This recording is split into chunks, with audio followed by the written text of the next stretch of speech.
Juízes 21, versículo 25, a parte B do versículo 25, só a segunda parte, que diz assim: cada um fazia o que achava mais certo. Cada um fazia o que achava mais certo. E a mensagem de hoje tem por título: a apostasia do povo de Deus. Apostasia, segundo o dicionário Oxford Language, significa renúncia da religião, ou renúncia da fé, ou abandono da fé, especialmente da fé cristã, ou ainda renegação. Mas a renúncia da crença, ou renúncia da nossa fé, não é de hoje.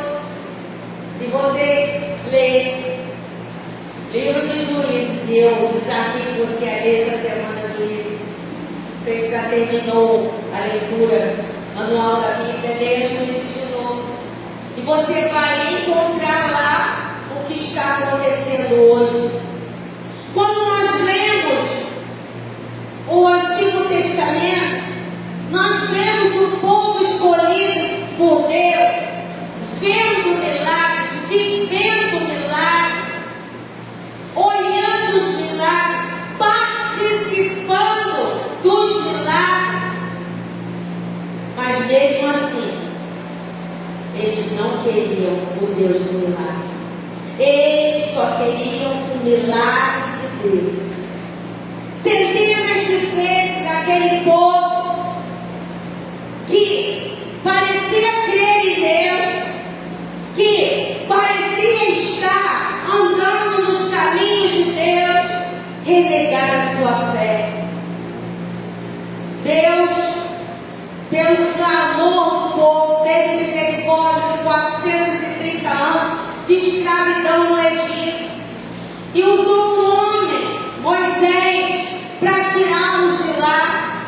Com mãos fortes, o Senhor arrancou o povo do Egito, deu comida, deu sombra no calor do deserto, deu fogo no frio da noite do deserto, falou com eles com voz de trovão no monte. Mas mesmo assim, aquele povo, vivendo vitórias por Deus, eles viviam também a apostasia. Eles se lançavam a fazer o que achavam certo, como eu e como você. Quantas vezes nós nos pegamos fazendo o que a gente acha certo? E quem tem o ouvido sensível à voz do Espírito Santo, ouve quando ele fala assim: não é isso, não faz, não entra aí, não compra isso, não se vista assim. Mas nós estamos fazendo o que achamos que é certo. Hoje é diferente alguma coisa? Aquele povo fazia o que achava que é certo.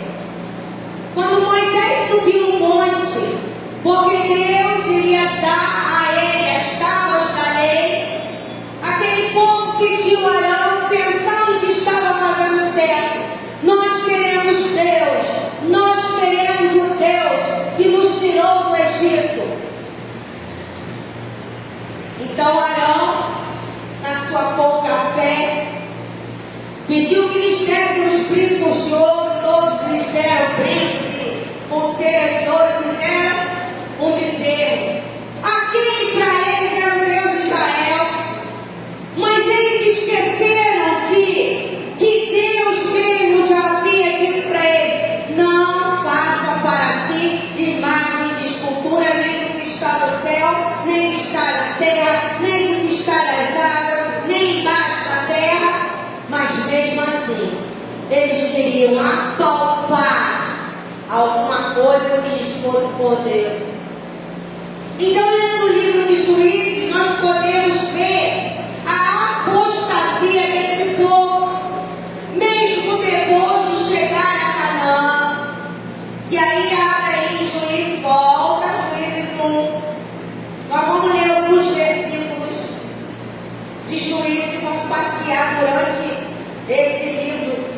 ao percorrer desse livro durante a mensagem. Juízes 1, versículos 16 a 18 diz: os filhos de Judá, fala, Judá, foram com os seus irmãos, a tribo de Simeão, e atacaram os cananeus que moravam em Zefate e destruíram totalmente a cidade. Por isso foi chamada Orma. Mas também conquistaram Gaza, Asquelon, Ekron, com seus respectivos territórios. O Senhor esteve com os filhos de Judá, e estes ocuparam a região das montanhas. Porém, não expulsaram os moradores do vale, porque estes tinham carros de ferro. Versículo 21. Porém, os filhos de Benjamim, repete isso, não expulsaram os jebuseus que moravam em Jerusalém. Assim, os jebuseus vivem com os filhos de Benjamim em Jerusalém até o dia de hoje. Versículo 27. A tribo de Manassés não expulsou os moradores de Bet-Sean, nem os de Tanak, nem os de Dó, nem os de Leão, nem os de Meguido, todas as suas respectivas aldeias. Os cananeus costumavam a viver naquela terra. Versículo 29. A tribo de Efraim não expulsou os cananeus moradores de Gézer. Assim continuaram a viver com eles em Gézer. Versículo 30. A tribo de Zebulon não expulsou os moradores de Kitron, nem os de Naalon. Os cananeus continuaram com eles, sujeitos a trabalhos forçados. Versículo 31 a 32. A tribo de Azer não expulsou os moradores de Ar, nem os de Sidom, os de Alat, os de Axibe, os de Elba, os de Afeca e os de Reob. Os azeritas continuaram no meio dos cananeus que moravam na terra, porque não os expulsaram. 33. A tribo de Naftali não expulsou os moradores de Bet-Semes, nem os de Bet-Janat, mas continuou no meio dos cananeus que moravam na terra. No entanto, os moradores de Bet-Semes, Bet-Janat, ficaram sujeitos a trabalhos forçados. 34 e 35. Os amorreus levaram os filhos de Dan a se retirar para as montanhas e não os deixaram descer ao vale. Os amorreus conseguiram permanecer nas montanhas de Eres, em Aijalon e em Saalabim.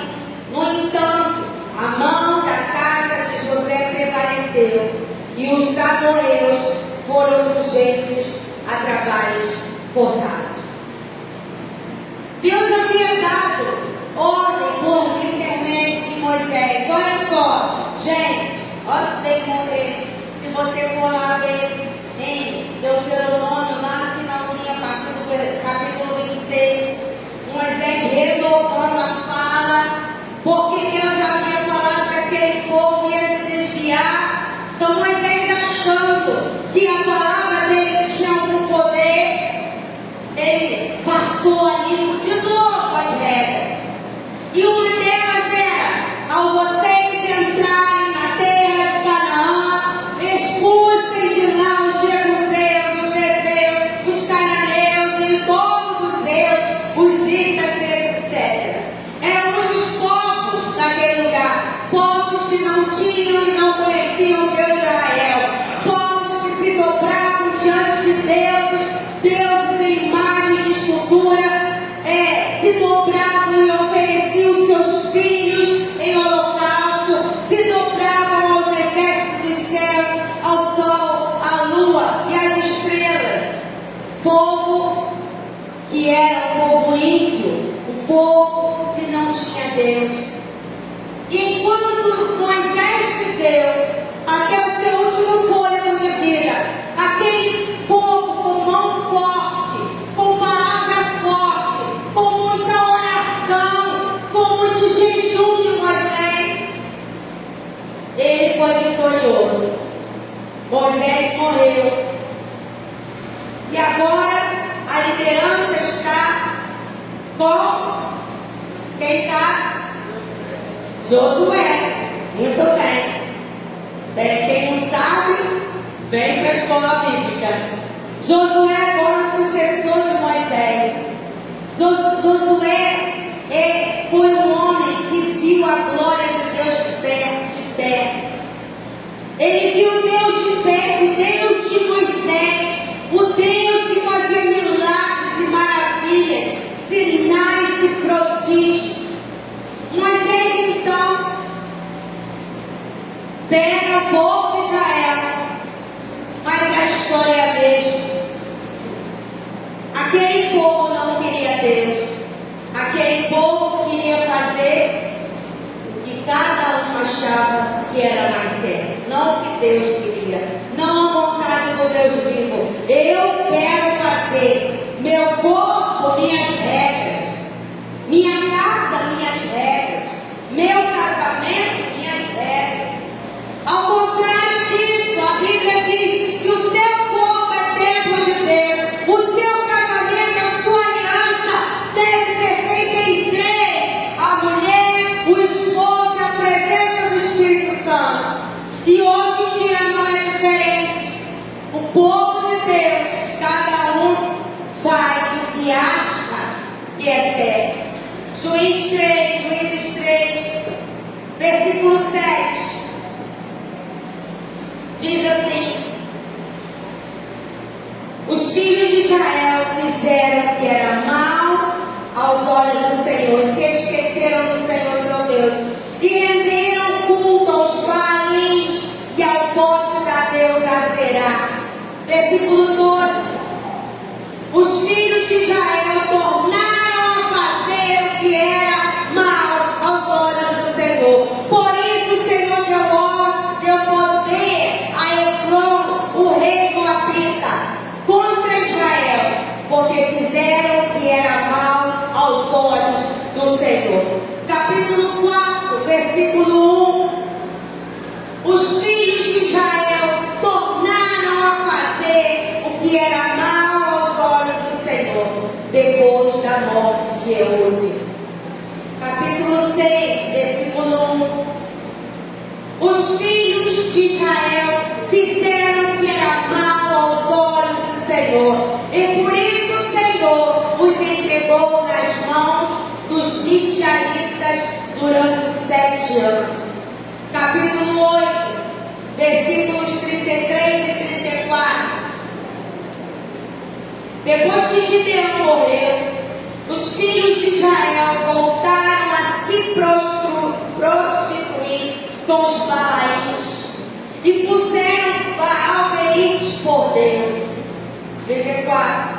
Os filhos de Israel não se lembraram do Senhor seu Deus, que os havia livrado do poder de todos os inimigos ao redor.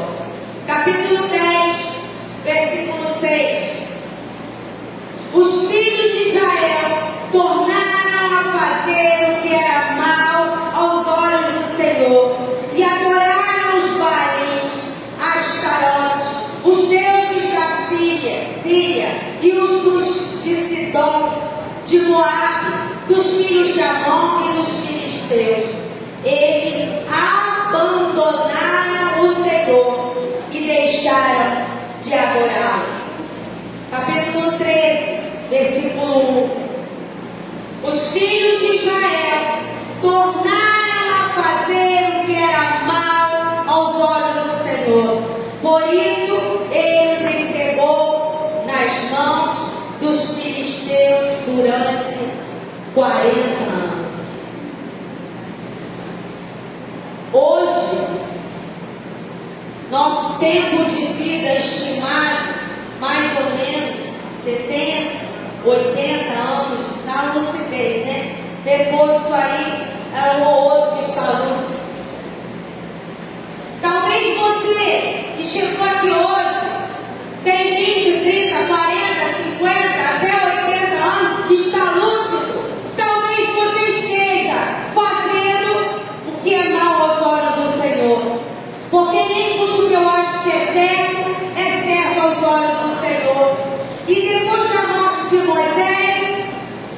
E de Josué, o povo de Deus se apostatou da sua fé. Eles deixaram de servir a Deus, renunciaram a Deus, se entregando aos deuses daquele povo que eles não expulsaram. Talvez a sua amizade, quero falar agora para nós, talvez as amizades que nos cercam sejam pessoas que nos levem a pecar. Enquanto Deus diz que nós precisamos sim estar perto dessas pessoas, mas não com relacionamento íntimo.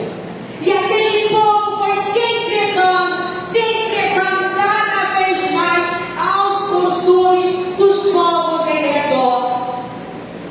Quer ver desobediência? Ah, não preciso obedecer ninguém, não. Eu faço o que eu quero, ninguém manda em mim. Idolatria, aquele povo estava sacrificando agora. E se você for ler mais para frente um pouquinho, eu já estou lá em Crônica. Não é só esses poucos deuses que fala em Juízes, são muitos nomes. E eu já vou fazer a minha pesquisa sobre isso. Chegaram até a queimar os seus filhos vivos para Moloque, para que ele respondesse suas orações. Outro pecado que afrontava, que chamava a ira de Deus, que afronta e que chama a ira de Deus hoje, é o casamento em julgo desigual. Deus já havia falado através de Moisés para aquele povo: não deem suas filhas e seus filhos em casamento para esses povos, porque eles não são meus. Nem tomem de lá filhos e filhas para dar em casamento aos seus. Eles não estavam nem aí para Deus. Eles queriam fazer o que achavam que era certo. Não se importavam mais com Deus que livrou-os do Egito. Não se importavam mais se iam ferir a Deus ou não. Não se importavam mais se iam se entristecer com eles ou não. E se entregavam à perversão, à homossexualidade. Quem acha que isso é coisa de agora? Você não leu ainda a história de Roma, a história do Império Romano. Por isso que Jesus, quando chegou, instituiu que o casamento deveria ser com uma só mulher. Uma só mulher. Mas já esse povo aqui, que denominava-se povo de Deus, um povo escolhido por Deus, entregava-se às suas paixões carnais, às suas inflamações carnais, trazendo a ira de Deus sobre a vida deles. E eu pergunto, será que hoje é diferente? Deus levantou juízes, por isso o nome, juízes. 12 homens e uma mulher. Eles chegavam, Deus apertava, até sangrar, porque eles traziam a ira de Deus sobre as suas vidas. E quando estava muito apertado, que os inimigos estavam matando o povo, que os seus filhos estavam sendo mortos, que eles estavam sendo levados cativos, porque estava sendo feito ao contrário, Deus mandou que expulsassem e eles estavam sendo expulsos. Eles lembravam que tinha Deus, caíam em si, se arrependiam dos seus pecados. Deus levantava um juiz, outro juiz, a juíza Débora e outro juiz, no total deles, 12 homens e uma mulher. O último deles, Samuel, que você vai ler não em Juízes, mas no livro de Samuel. E a terra descansava por 7 anos, dependendo do juiz, dependendo também da prática do povo. 10 anos, 2 anos, 5 anos, 40 anos, mas o povo voltava a pecar. E aí você me pergunta, pastora, como que começou essa apostasia desse povo? Hoje começa a apostasia do povo de Deus do mesmo jeito. Abra sua Bíblia em Juízes, capítulo 2, versículos 6, 7, 10 e 11. Presta atenção, gente. Deus falou comigo e me trouxe à memória tudo que eu deveria ter feito diferente. Mas dá glória a Deus que se hoje você está aqui, Deus está trazendo a você uma palavra para a partir de agora ser tudo diferente na tua vida. Juízes 2, versículo 6 diz assim: depois que Josué despediu o povo, os filhos de Israel se foram, cada um a sua herança, para possuírem a terra. Versículo 7. O povo serviu o Senhor todos os dias de Josué, e todos os dias dos anciãos que ainda sobreviveram por muito tempo depois de Josué, e que viram todas as grandes obras que o Senhor tinha feito por Israel. Versículo 10. Toda aquela geração morreu e foi reunida aos seus pais. E depois dela se levantou uma nova geração que não conhecia o Senhor, nem as obras que ele havia feito por Israel. Versículo 11. Então os filhos de Israel fizeram o que era mal aos olhos do Senhor, servindo aos Baalins. 12. Deixaram o Senhor, Deus de seus pais, que os havia tirado da terra do Egito, e seguiram outros deuses, os deuses dos povos que havia ao redor deles, e os adoraram e provocaram o Senhor a ira. E eu quero dizer em primeiro lugar, como começou lá, começa hoje. A apostasia começa em casa. Vou dizer de novo. A apostasia começa em casa. Aquela geração se perdeu, agora, do juiz, renunciou o Senhor dos Exércitos porque eles não sabiam quem ele era. Não tinham vivido os milagres e não tinham ouvido falar dele. Não ouviram falar dos feitos maravilhosos do Senhor, nem do livramento que ele deu àquele povo. Uma geração saiu do Egito, foi morta no deserto porque levou Deus a ira. Essa geração morreu, entrou outra geração em Canaã. Essa segunda geração, terceira, né? Morreu, era a quarta geração. Já não sabia quem era Deus, já não sabia quem era o Senhor dos Exércitos. Eu pergunto para nós, por culpa de quem essa nova geração não sabia quem era Deus?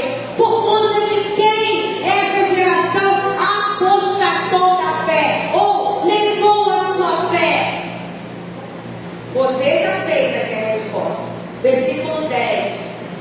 E depois dela se levantou uma nova geração que não conhecia o Senhor, nem as obras que ele havia feito por Israel. Aquela geração não ouviu de Deus. Aqueles filhos não ouviram pelos seus pais quem era Deus. Uma geração dura, mais ou menos 30 anos, né? Para vir outra geração. Terceira idade, né? São idades.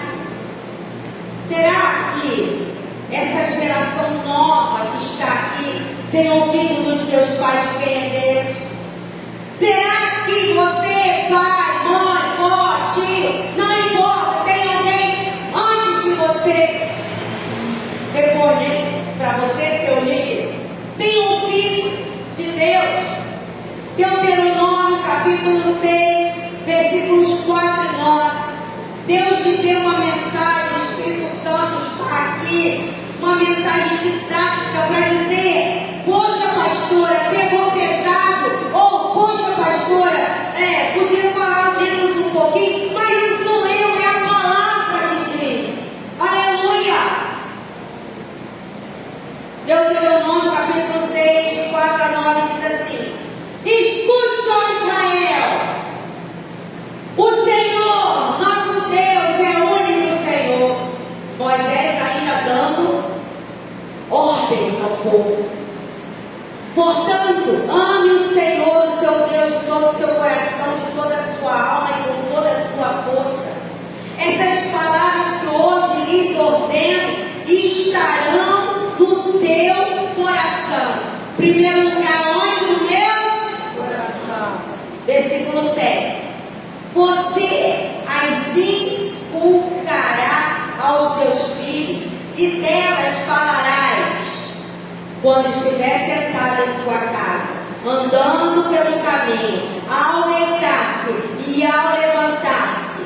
8. Também deve amarrá-las como um sinal na sua mão, e elas lhe serão por frontal entre os olhos. E você as escreverá nos umbrais da sua casa e nas suas portas. Era a ordem, como é a ordem de Deus, que a palavra de Deus tem que estar no nosso coração.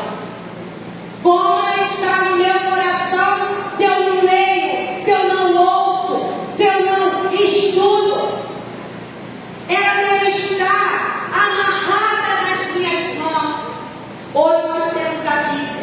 Ou seja, ela não deve sair das nossas mãos.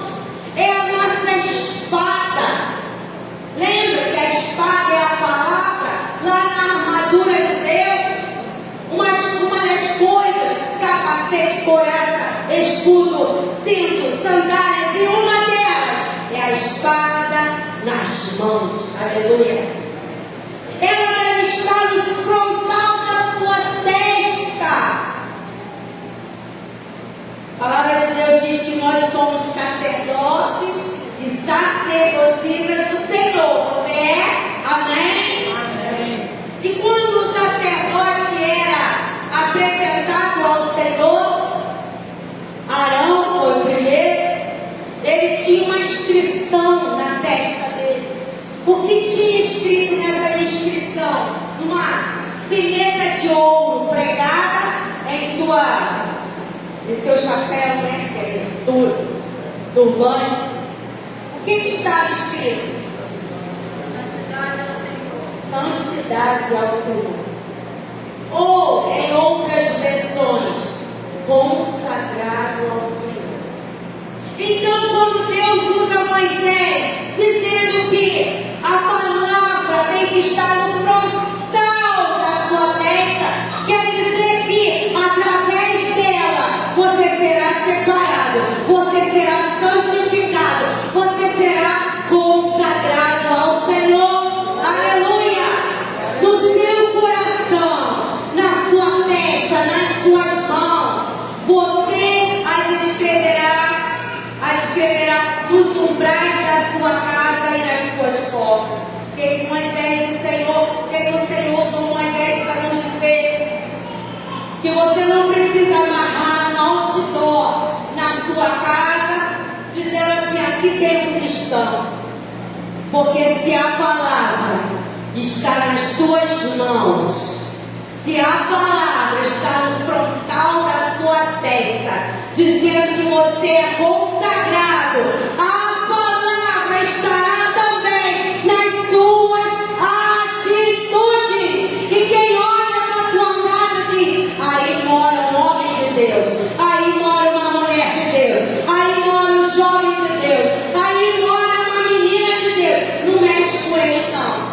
Aleluia! E a ordem de Deus através de Moisés era: essas palavras que vocês têm na sua mão, na sua testa, nos umbrais da sua casa, elas deverão ser passadas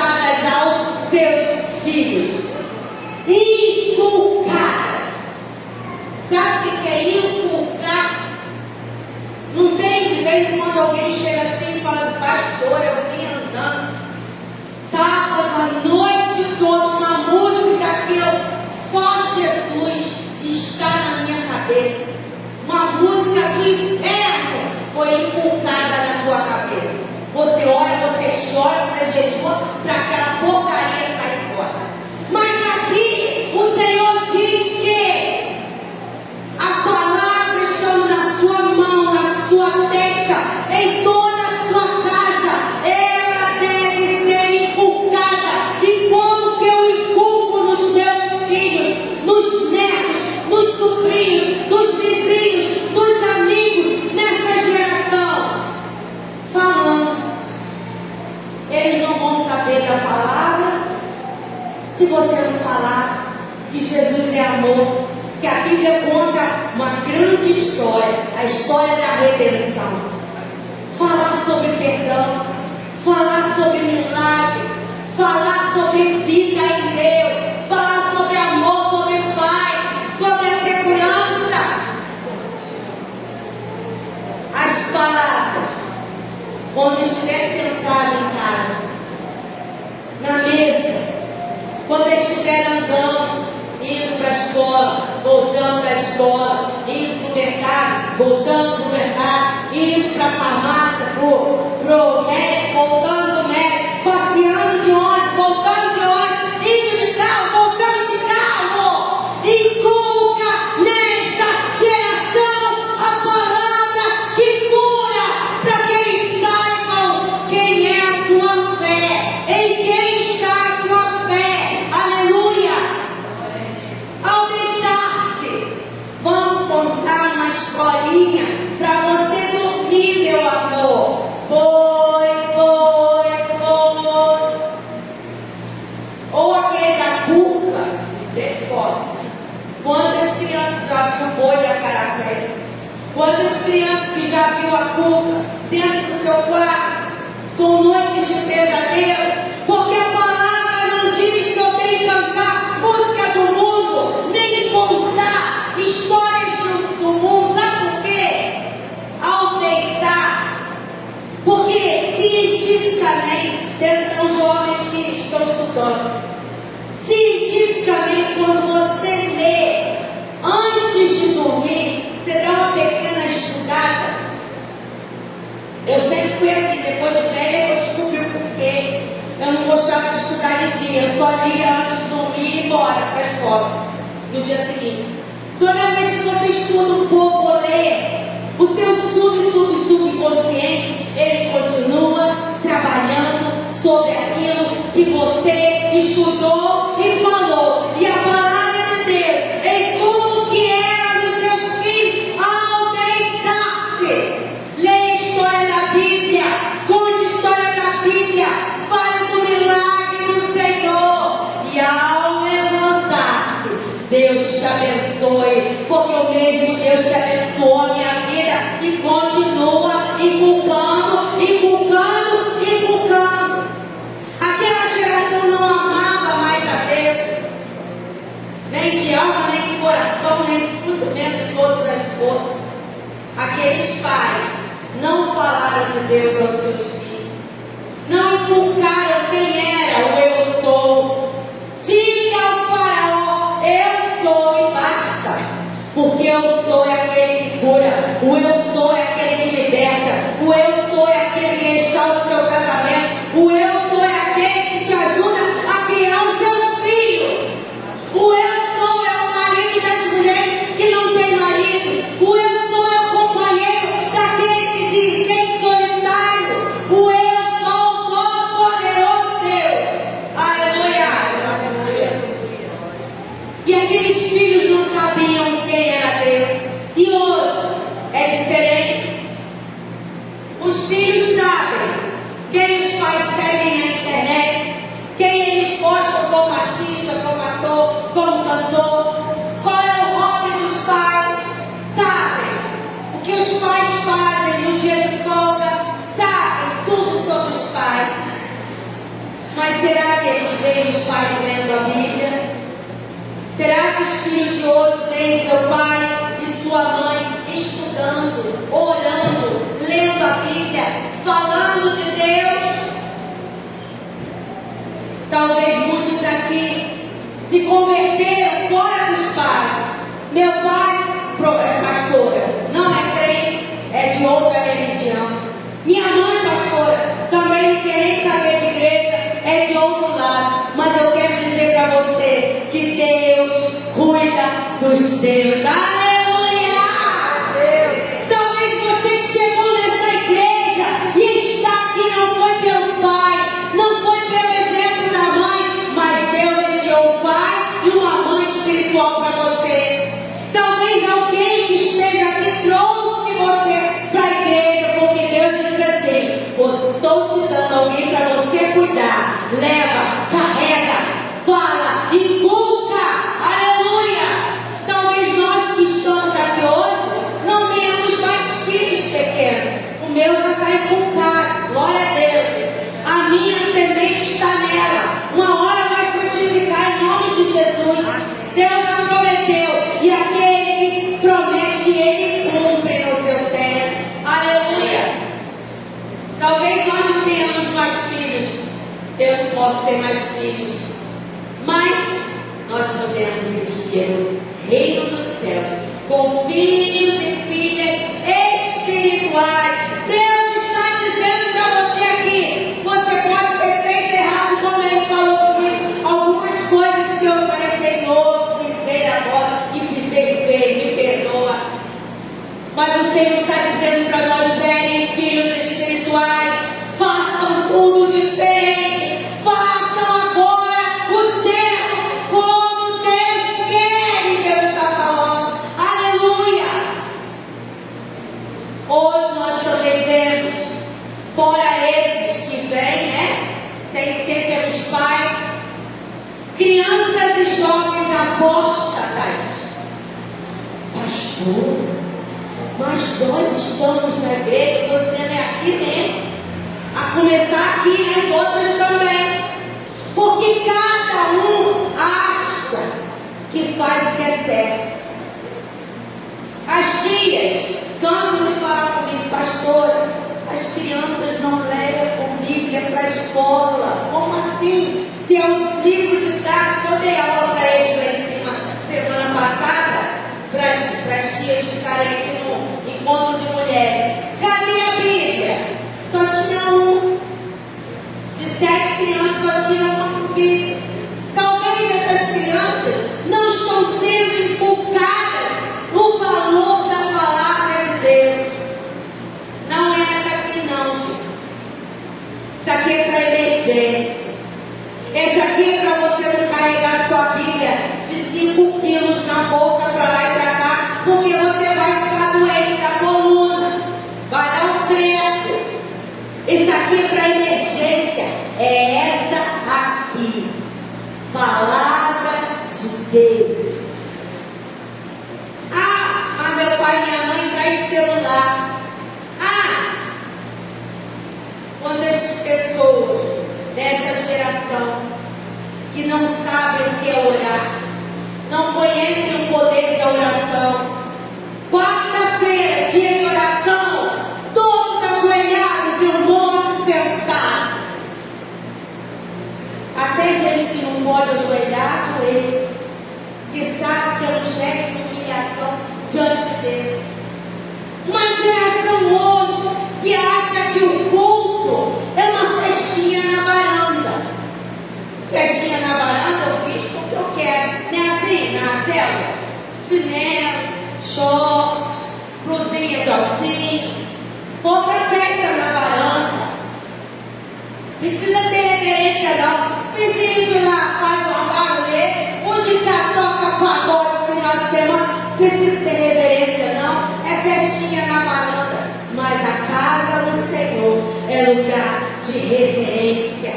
Precisamos inculcar nos nossos filhos, nos nossos jovens, nas pessoas que nós estamos discipulando quem é Deus, o que Ele é, o que Ele representa, como lidar com Ele, como se apresentar a Ele. Uma geração que acha que jejum é coisa de velho. E eu não estou falando de jovem, não. Tem muitas igrejas que aboliram o jejum. porque diz que o que o Senhor quer é obediência e não sacrifício. Mas quantos aqui receberam bênçãos durante 21 dias de oração? Aleluia. Eu recebi bênçãos. Eu sei que as minhas bênçãos estão no forminho. Quando o Senhor fazer tim no forminho, vai sair bênção atrás de bênção. Porque tudo que nós fazemos para Deus não é em vão. Aleluia. Glória a Deus. Uma geração que nunca leu a Bíblia. E eu não estou falando só de criança. Uma geração que nunca leu a Bíblia de capa a capa. Eu ouvi o pastor Luciano Subirá dizendo que nessas viagens dele, quando nasceu Israel agora é pai de família, ele foi alfabetizado com 5 anos de idade. Deus me fez lembrar que conta isso. 5 anos de idade foi alfabetizada aquela criança. E ele via os pais lendo a Bíblia.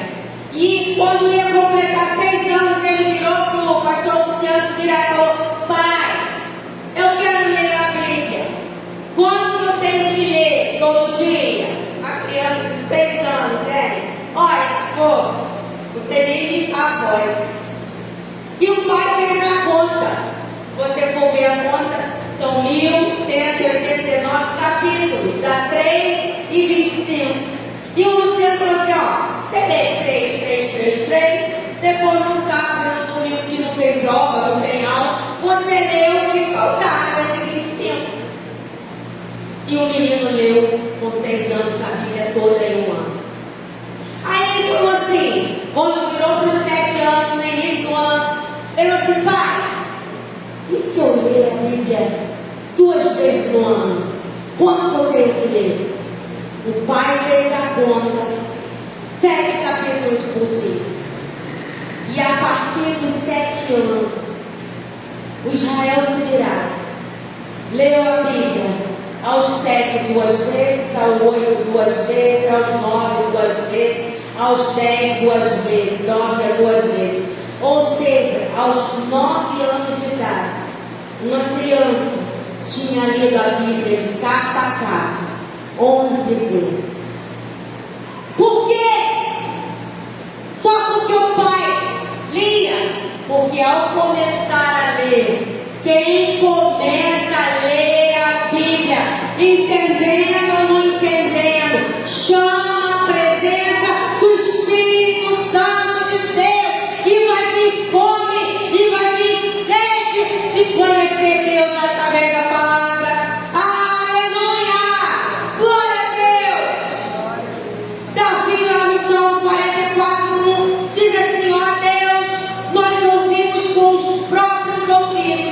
Nossos pais nos contaram o que o Senhor fez outrora em seus dias. Aleluia!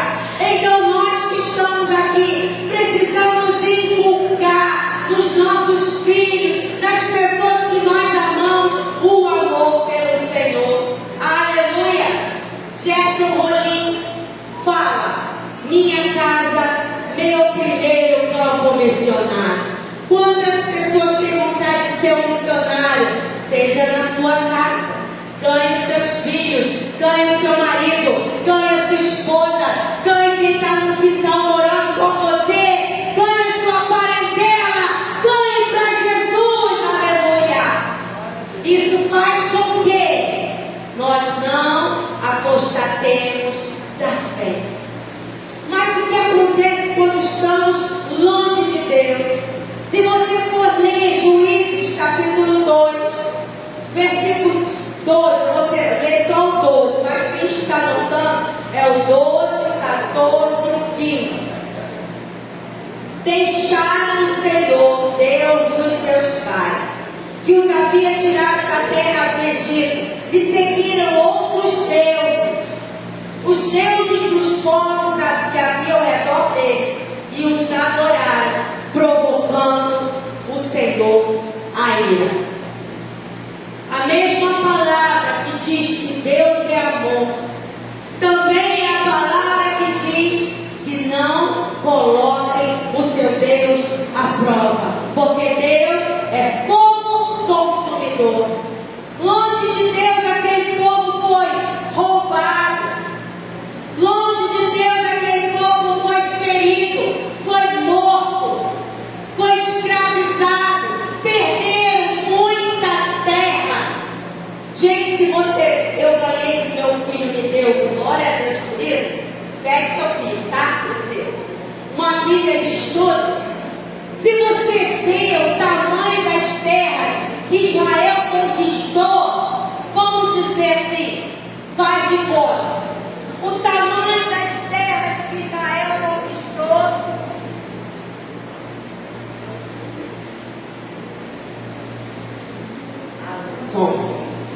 É o tamanho do Brasil, por aí, ou mais.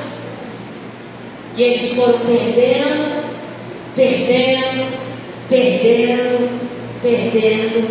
e hoje a gente vê o tamanho de Israel. Por quê?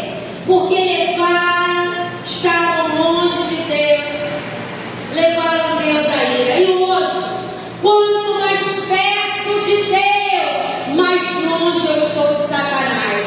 Quanto mais longe de Deus, mais perto eu estou de Satanás. Há uma grande diferença quando Jesus diz: o ladrão, que é Satanás, ele vem para roubar, para matar e para destruir. Mas eu vim para que vocês tenham vida. E não é uma vidinha meia boca, é uma vida em abundância. Aleluia! Oh, como vale a pena estar perto de Jesus. Oh, como vale a pena lutar todos os dias. A nossa carne não quer orar. Gente, fala sério. Quem é que gosta de orar horas e horas e horas? Quem é que aguenta orar de joelhos por tantos e tantos e tantos tempos? Mas nós fazemos em sacrifício, porque sabemos que Ele se agrada de nós, Ele se agrada do seu sacrifício. De joelho eu estou perto dele, orando eu estou perto dele, jejuando eu estou perto dele, lendo a palavra eu estou perto dele. Aleluia! E quanto mais perto dele, menos eu penso em outras coisas. Quanto mais perto dele, mais prazer eu tenho de estar perto dele. Aleluia! Como vale a pena falar desse amor, não só para os filhos, não só para os parentes, mas Jesus falou para a gente falar desse amor, indo por todo o mundo, fazendo discípulos desse amor. Jesus, cópias de Jesus, fazendo discípulos, batizando. Dia 9 de dezembro nós vamos batizar mais 2 discípulos de Jesus, ensinando a guardar as coisas. Como que eu ensino a guardar as coisas? Vindo para a escola de crescimento, pedindo ajuda. Eu não estou entendendo, você pode me ajudar a entender? Pode mandar recado para mim, não me faz mal, que eu não sei, eu pesquiso também. Longe de Deus, nós somos levados a experimentar a ira dele. Mas quando que acontece quando estamos perto de Deus? Foi o que aconteceu em Juízes 16. Então o Senhor, 2:16, então o Senhor suscitou juízes e os livraram das mãos dos que atacavam e roubavam. Deus levantou juízes para trazer a sua palavra de volta a ele. Quando tudo apertava, e eu já falei, era um ciclo, apostasia, longe de Deus. E aí eles experimentavam uma servidão, eram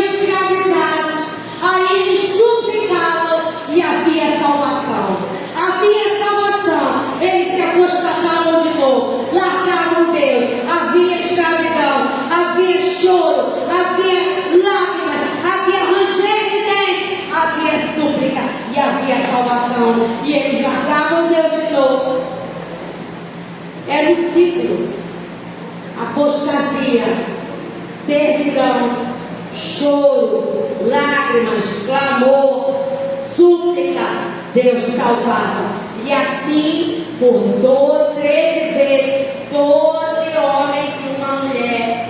E hoje é diferente. Deus levanta homens e mulheres no povo de Deus, líderes que têm entendimento da palavra, líderes que estão alguns degraus acima de você, e muitas pessoas acham incômodo, acham uma vergonha perguntar. Gente, eu sou irmã da pastora Raquel. Pastora Raquel tem um dom de mestre, e quando eu não sei para quem que eu pergunto, irmã, eu chamo ela de irmã, minha irmã, me explica assim, porque eu não estou entendendo. Não é vergonha pedir ajuda. Não é vergonha pedir ajuda para você entender como se chega perto de Deus.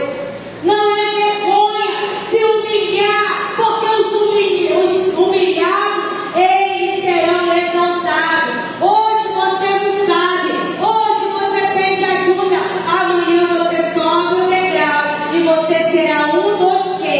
Será o professor de quem está abaixo de você. Aleluia, glória a Deus. O mundo anda na apostasia. Esse mundo que nós vivemos.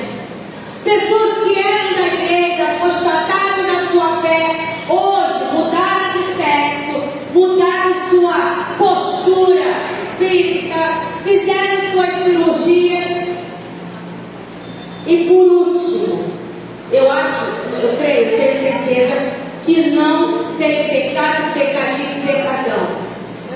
Mas nós podemos dar pecados de menor ou maior importância. Poderíamos dizer para Deus, não, para a gente sim. Eu acho que o pior pecado hoje em dia é querer mudar a palavra de Deus. Tudo que eu quero está aqui, tudo que eu preciso está aqui, tudo que eu preciso amanhã está aqui, tudo que eu preciso para o meu casamento está aqui, tudo que eu preciso para os meus filhos está aqui, tudo que eu preciso para uma relação sexual saudável que glorifica a Deus está aqui, tudo que eu preciso para os meus futuros netos, já estou profetizando, está na palavra de Deus. Aleluia! E o mundo apostatou da fé quando as pessoas dentro da igreja se apostataram na fé. Mas tem esperança. Deus é misericordioso. Lamentações 3, 22 e 23 é muito conhecido. Esses versículos que dizem assim: as misericórdias do Senhor são a causa de não sermos consumidos, porque as suas misericórdias não têm fim. Grande é a tua fidelidade, ainda que eu seja infiel. Quando eu choro, quando eu me humilho, quando eu me rendo aos pés do Senhor, Ele vem com a sua fidelidade e com o seu poder e com o seu amor e nos restaura. Aleluia! Glória a Deus! Hoje não é mais um ciclo, mas é uma caminhada da apostasia, do negar a Deus, do estar longe dele, a receber Jesus Cristo como Senhor e Salvador da nossa vida, da servidão que Satanás nos coloca, do sofrimento desse mundo que ele nos coloca, para perto de Deus, sabendo que com Jesus tem salvação e tem uma vida eterna, esperando para todo aquele que não negar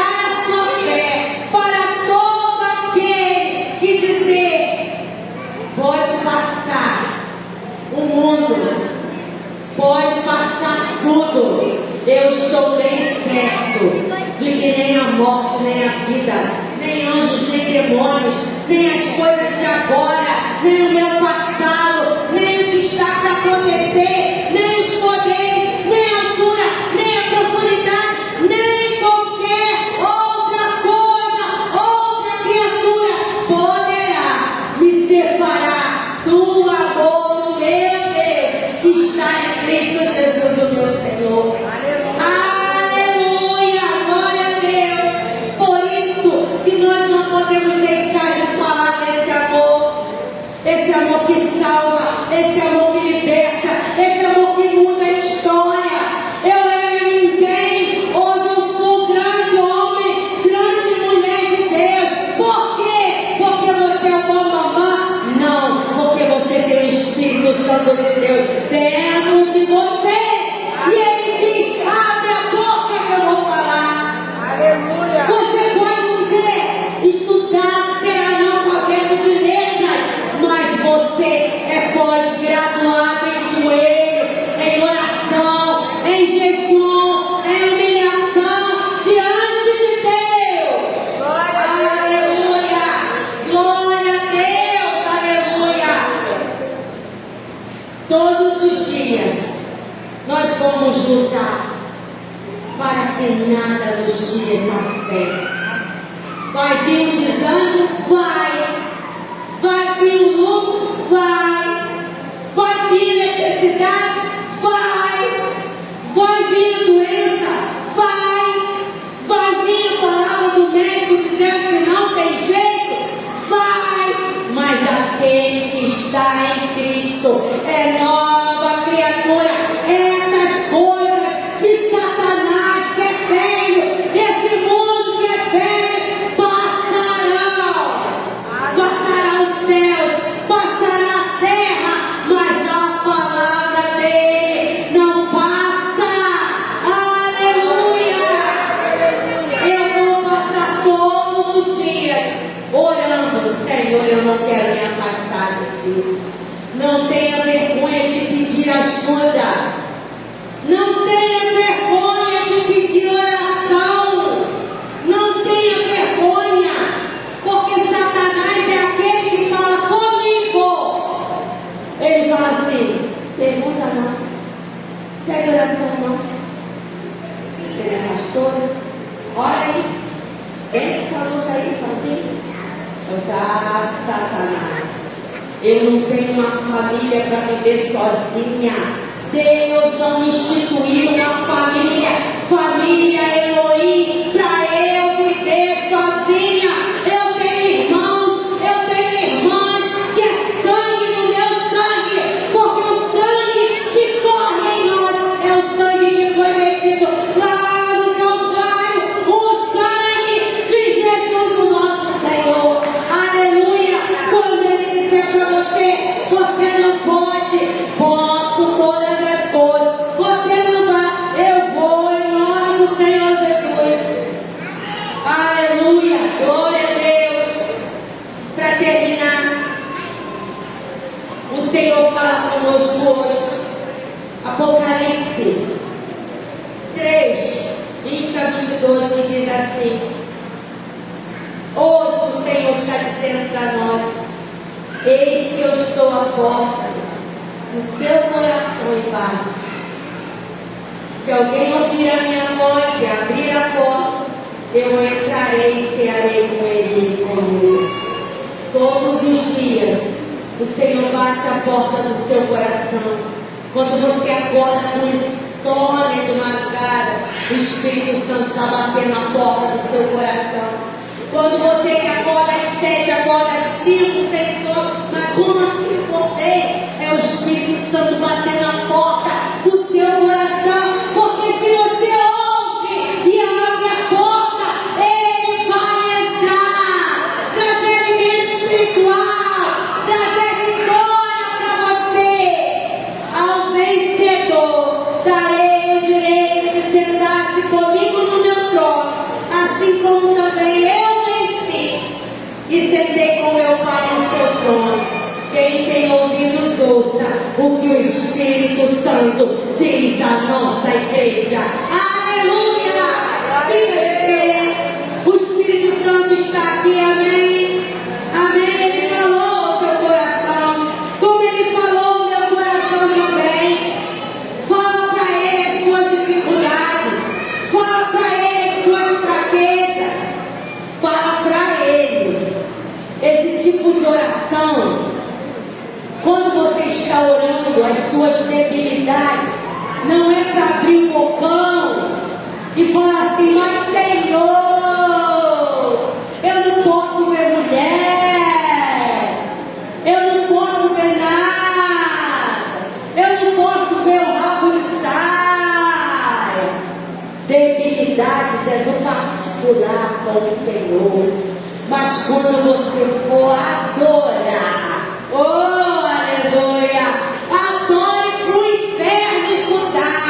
Obrigado pela vida, obrigado Senhor pelo livramento de hoje, porque Satanás quis que eu morresse, mas pelo teu poder estou vivo. Obrigado Senhor pelo ganho, pelo meu sustento, porque com o Senhor eu posso todas as coisas. Nada vai faltar, o azeite da minha botija, a farinha da minha panela, porque o Senhor é Deus de provisão, o Senhor é o meu Jeová Jireh. Aleluia, glória a Deus. Fala isso para Ele, adore a Ele, glória a Deus. Espírito Santo, talvez você não esteja familiarizado com o Espírito Santo, mas Ele está aí. Talvez você não tenha percebido ainda esse batismo de fogo, porque quando nós temos o batismo de fogo, não tem nada que